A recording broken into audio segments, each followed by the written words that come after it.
with the Ling. So they're going for, like, the Raphael is good for like team fight, mobility, of course some sustainability from the Holy Healing, but I don't know how it pans out, especially now we see that the Sicilian is going to be the last pick to secure that team fight, that composition coming in from Omega. Well, now that we have seen both team compositions, we can see that Smart Omega is going for a very late game scaling lineup. They know that with the Xavier and Beatrix from EVOS SG, they can actually take their time and scale up, because that is exactly what their opponents want to do as well. Now that we're preparing to enter the land of Dawn, burn this sight into your eyes. Once again, ladies and gentlemen, we could very well be looking at the swan song of EVOS SG. Will they be able to prevent themselves being knocked out of the competition? Only time shall tell. All stakes on the line here as we go into maybe the final match, EVOS' match to prove here, up against the defending champions, Smart Omega. Smart Omega once again on the blue side and EVOS taking the red. That's a huge question that I want to ask as well. Like, why have they opted for that same position in the drafting as well? It's a good question, and one that honestly we can't really provide a good answer to, because ordinarily you would think that, alright, they've lost on this side multiple times. EVOS SG especially should want to swap positions, but I do think that they're more comfortable here because they want to be in a position where they can counter Omega's draft instead of having to reveal heroes too early themselves. Looking at these compositions so far, do you have any preferences? I mean, EVOS SG, they kind of have that Natalia, but my worry is that it doesn't scale as well into the lane. And I think JPL has probably picked up the Natalia, but not too much success so far. I mean, that's going to be the question here as JPL goes in for a pickoff, but maybe that's exactly what they want to do, right? Maybe EVO Singapore, they want to play for that early game. They want to try and snowball, allow and give space for Adammir to potentially scale, because every time we see EVO Singapore in the back foot, we always see that Adammir is falling so far behind because of the pressure that Omega is creating. Now, with the presence of the Natalia, it sure is going to try and buy that time, but we'll see what happens here as it is 1 minute in, still nothing too fancy just yet on the board. There's basically going to be a timer on the side of EVOS SG here. Yes, they have really strong late game with the Beatrix and the Xavier, but because they also have the Lancelot and the Natalia, they now have to be the ones to dictate the momentum. They need to enter the mid game at an advantage, or Omega with a complete scaling composition will just completely blow them out of the water. Here though, with a Phantom Execution chasing down E2 Max and manages to get his first blood, but they react, they try to respond though, and Seilah with that Dawning Light manages to help to disengage the fight. EVOS SG have the priority to start contesting objective. A really good trade here for the side of EVO Singapore. One, you're preventing E2 Max from scaling too fast in that early game, and two, you're creating space for your own team to be able to get this objective. But the way that we're seeing it on the map, it does seem like Omega is the one to set up first. Right now, EVOS, they're nearby. Looks like it is Omega that's going to be the one securing that. Raizen gonna be able to take it away from them, and that is just not really ideal for EVOS because, again, with this kind of lineup they have, they want to be the ones to secure that early game advantage. And as long as Omega enters the mid game even equal, then they will be at the advantageous position. And it's tough, right? I mean, EVOS actually, they need to really step up and accelerate the process of engaging some of these fights. Yes, they got the first blood, but as we saw in the previous game, they have to convert these into objectives as well. Otherwise, they would not be able to get any sort of a meaningful lead. Yeah, similar thing that we see from EVO Singapore. Sure, they have a little bit of aggression, and they are going to look for pickoffs, and that's quite different to what we saw in game number 1 and game number 2. We didn't see too much of initiation from EVOs, probably because of the draft that they brought in the game. So Omega now is a step behind in the sense they do have a scaling hero, E2 Max, who won't deal as much damage than EVO Singapore in that early stage. So they need to be able to babysit E2 Max, and EVO Singapore knows this. Yep, they're trying to counter-engage onto JPL, though the Holy Baptism stuns him out, and it will be Kelra that gets the kill onto him. You do not want that 1-1 to scale up. Yeah, we already mentioned beforehand that Raph, a good counter to the Natalia, and Omega just piling on the pressure here. Raizen picking up the 1v1 fight against Gear in his own jungle. This is already turning out to be not so swell for EVOS SG. Yes, They're only 700 gold behind, but you can already tell the kind of impact that Omega is making across the map. And like we said, right, the timing kind of, it's not equal. They're not on equal foot here. If they're equal, that means that EVOS is behind because it's a ticking timer at this point. The turtle is spawning at just under 5 seconds now. So EVOS SG, they should look to contest this, but once again, Omega is getting more of the map control. We'll see what happens here. It does seem like both teams are going to be circling in towards that area. And early enough, already a Clock of Destiny has been secured for the side of E2 Max. They are creating such huge space. Will Gear actually try and contest this one? Right now the turtle's being contested. Gear right on top of it. Dawning Light going to miss. Chaknu somehow the one securing the turtle for Omega. And the Sanguine Claw is gonna pull the Lancelot back into the clutches of the rest of the team. As now Nick going to try and run interference will disengage for the rest of EVOS. Yeah, EVOS tried to, I guess, pull a play there. Chaknu pulling off that save onto the turtle. JPL in the mid lane, some trouble here. Gets hit so much by the bat's impact. Manages to get away for now. EVO Singapore now, they are in the back foot. Omega has a 2,000 gold lead, and you can see that reflect onto the items already. You can see that Omega is already on its way to perhaps the second item, and EVO Singapore, I kind of stuck behind on that first.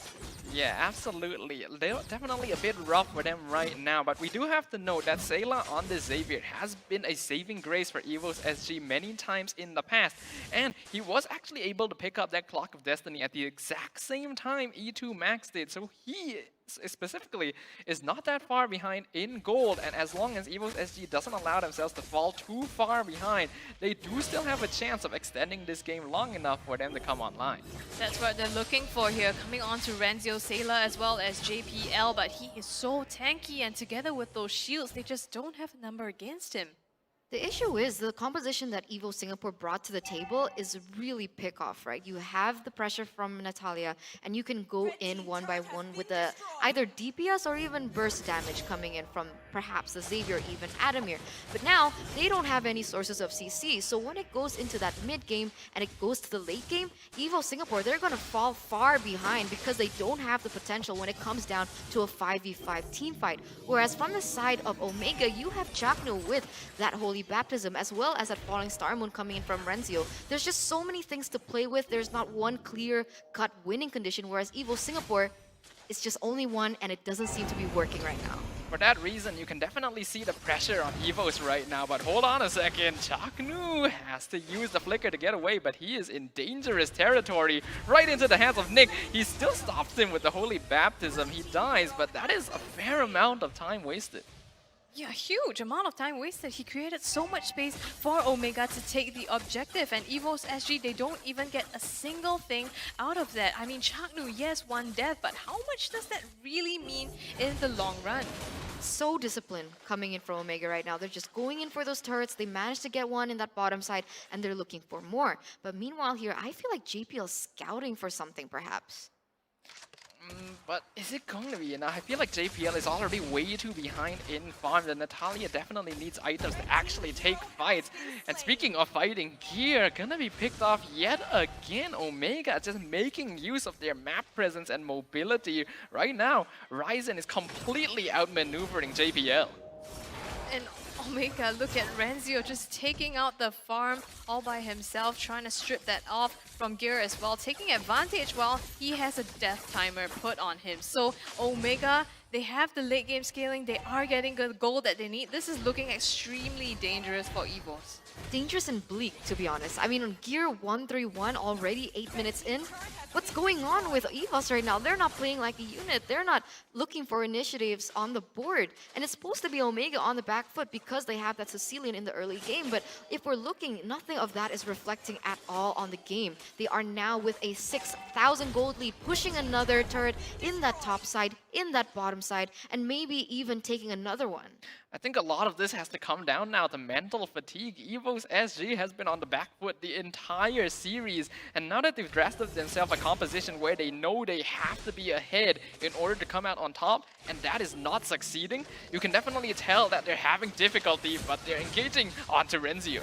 Yeah, and trying to fight back a little. Just as you said that stuff, I think they were trying to prove it to you that they still have something in them to come back from this game. But yes, fully agree. You know, you mentioned this is a scaling composition, and to top that off, Omega has so much ability to engage and disengage from the team fights. Right now, Renzio getting ganked on by 3 members of EVOS SG though, and JPL securing that kill for himself as well as a bottom turret. So some consolation prizes here for EVOS. For sure, compensation on the board, and that's going to be huge, being able to take these one by one. I think that's a plan B, but wait a minute. Adammir getting caught out here, has to try to make his way out, but it's not going to be possible as Kelra secures the kill. Seilah comes in with the revenge, and now EVOS SG, they're looking for Chaknu. They get Chaknu and Gear as well in the back line. Putting out so much EVOS. As we said, consolation prize, they get even more. So I guess this Cascas is really working out for them. Yeah, 3 members taken down for the side of Omega, only traded for 1. It is going to be a Lord on the way though, because Omega were actually in that vicinity. But Raizen here goes in for another pickoff on the board onto the member of EVO Singapore. I don't know. Now is it worth it? Now is it worth it? I do think it's still very worth it for EVOS SG because up until now, they weren't able to take anything against Omega, so trading evenly is still going to be beneficial. But the Dawning Light instantly breaks down Renzio alongside Wesker. They take the tier 2 tower though. Here comes Chaknu from the side. He's looking for JPL, but the rest of the team not ready to follow up. They're going for the objectives instead. Yeah, taking here the mid tier 2 turret already. Omega, the moment they pull the trigger, they just go all in for it. With the Lord, they've managed to shake down all these turrets, and EVO's almost down to their inhibitors.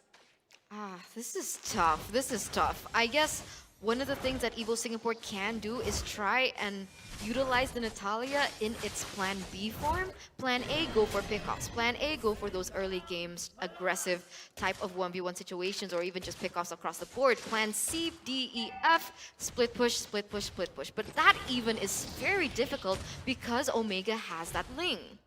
Yeah, I absolutely agree with you there. The Ling is really messing up with EVOS SG's plan. And even though they did give it over, recognizing that they would have the mobility to deal with it, Raizen is just exercising much better awareness over the map.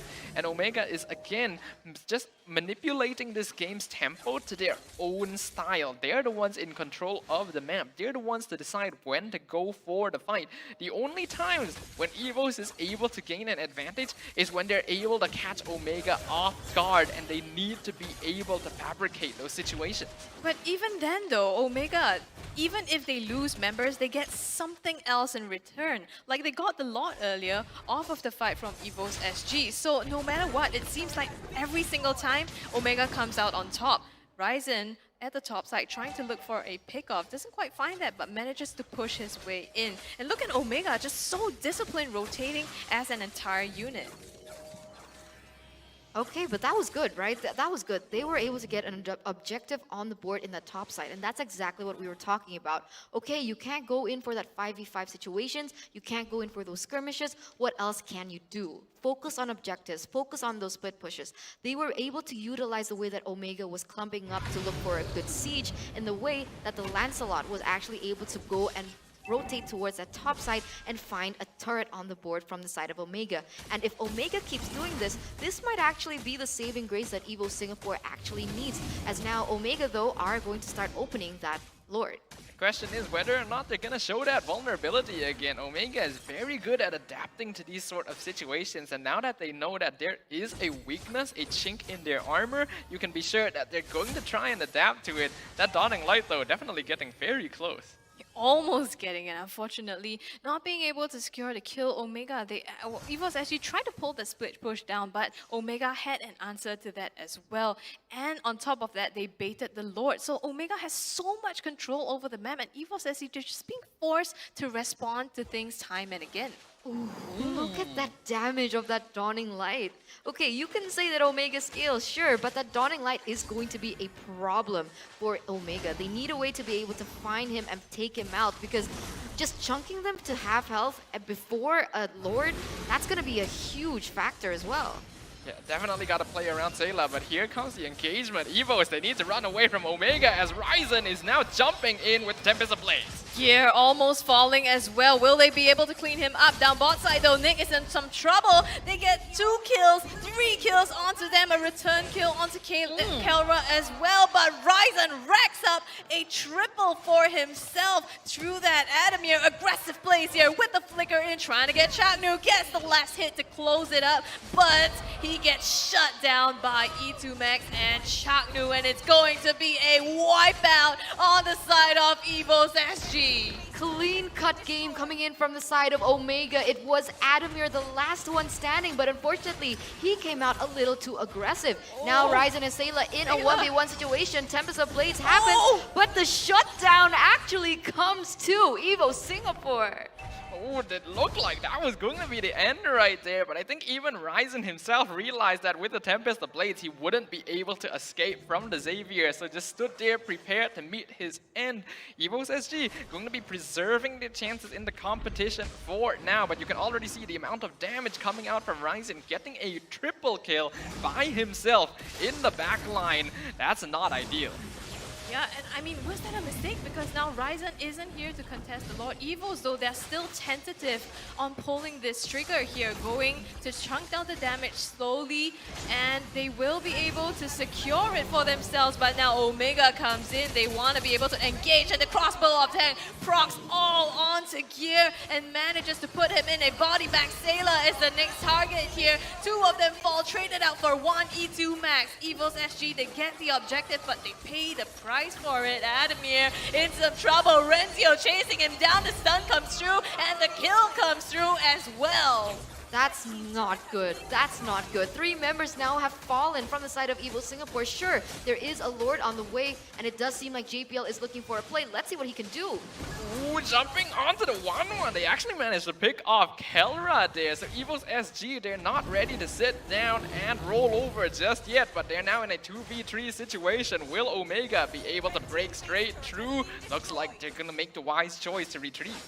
They had the creeps, but you know, this is, as we said, an Omega V2 of sorts. They look super disciplined, going to make the decision to only push when they are 100% confident of doing that. So backing off for now. But EVOS SG, Eterna, you said like maybe 5-10 minutes ago that it was looking really bleak. How is this looking now?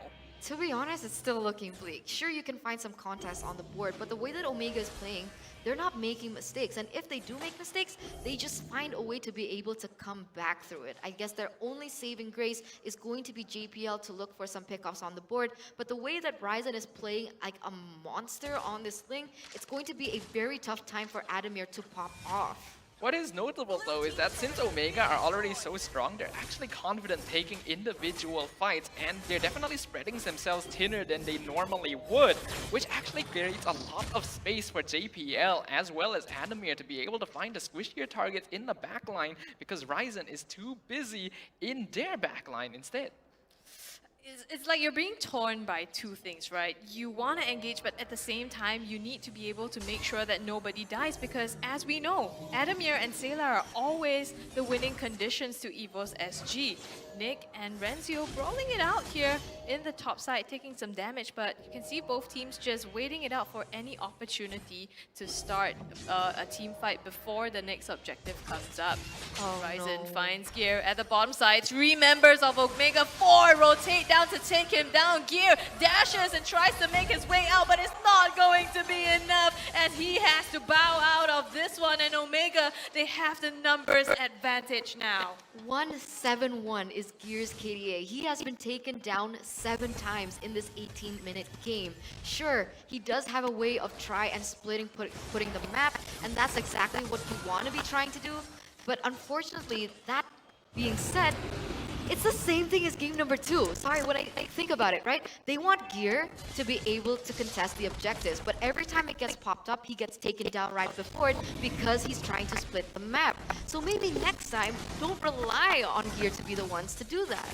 Well, the question is whether or not there will be a next time, because now the final evolution of the Lord might go to the hands of Omega. Dawning Light to try and steal it. Here comes JPL, but Omega in a much better position here.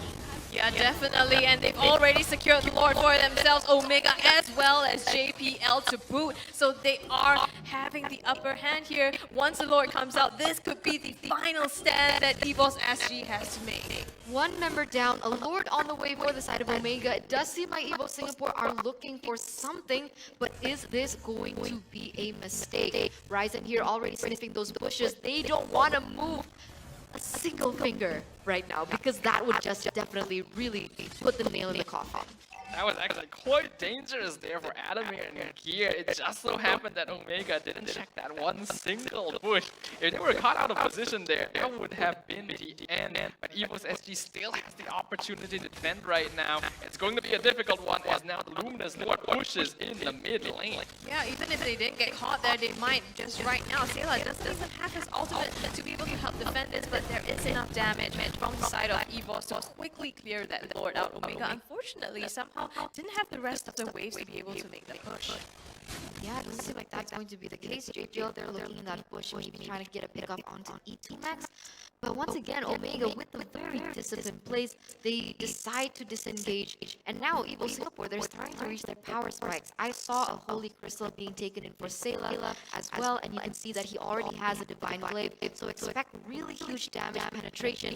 And maybe the way that they're playing with the cooldown so high, they can use that Dawning Light to their advantage. Now that we are in the 20th minute, you can see that most of the players on the map have already completed their items. EVO is trying to push out to cast the Lord, but Omega knows that they need to make sure the Singaporean team remains in their base. They cannot afford to take any more risks because, as you mentioned, we are actually reaching their power spike. Yeah, it does seem like that's going to be the case here, but JPL may be caught in a bad situation. The blades has been popped up. Look at what is going on. Well, they actually secure one kill already in that engage. And Omega, they're just so quick. Now they're trying to go on gear, but the Mystic Field will be able to hold them at bay for now. They're playing so safe. Why? Tell me why, Stuffa. Well, you have to realize that EVOS SG is really good at prolonging these games here, and that's what they're doing. They're clearing up the wave. Fight is starting to get Nick is taking the brunt of the damage. He's fine. Cross, not quite enough to finish off Seilah, but Kelra is on top of the crystal. They want to end it right now. Nick finally falls after ages. Killing spree going over to Omega, but they do still fight in contest this. They don't have a minion wave. EVOS SG with this Xavier is good enough to clear up, and he has a lot of damage. Definitely does. They spent it all on Nick so far, though, and he took so much damage before they finally went down. That's what gave EVOS SG the chance to defend it, but the Lord is here now. This one, maybe for real, they're actually going to take it and push. They've been waiting for an opportunity to use this and finally close out the game. They're really ignoring that minion push in that bottom side. They want to go big or go home, and this might be the final stance here. Once again, for the side of EVO Singapore, JPL looking for play. Scouting vision, but Renzio, I think he knows, man. That's the way that EVO Singapore is playing. They're playing with the pattern. Omega is so good at reading patterns. That was close. Seilah timing perfect for the Lord, and that will change EVOS SG's fate entirely. The Raizen was able to secure it just in time. But so far, we have seen EVOS put up an incredible defense, all thanks to this Xavier. Omega has to recognize now that Seilah is a big problem, preventing them pushing straight into the base and ending. If they're not able to find that opening, we could be a read of EVOS' game against RRQ yesterday. That kind of what Erna said, right? Omega is so good at reading patterns. It's almost like they picked up this discipline approach from RRQ as well as EVOS and been so patient waiting out this game. I think ordinarily in the previous fights, the way we've seen them play, they would have already gone and pulled the trigger, but they have not so far. They just want to be 100% sure, and maybe this will be it now and get so much on that Adammir. Managed to put it into a body bag. This is the play that Omega wants right now. Here is the double template lay down. They'll be able to secure the JPL. That goes down next, and they run to the top inhibitor just for good measure. They don't have enough to be able to push this out, though. They are coming right out now as Omega. They wait this out. They want those. Here goes, but he gets put down. Immortality, but no more.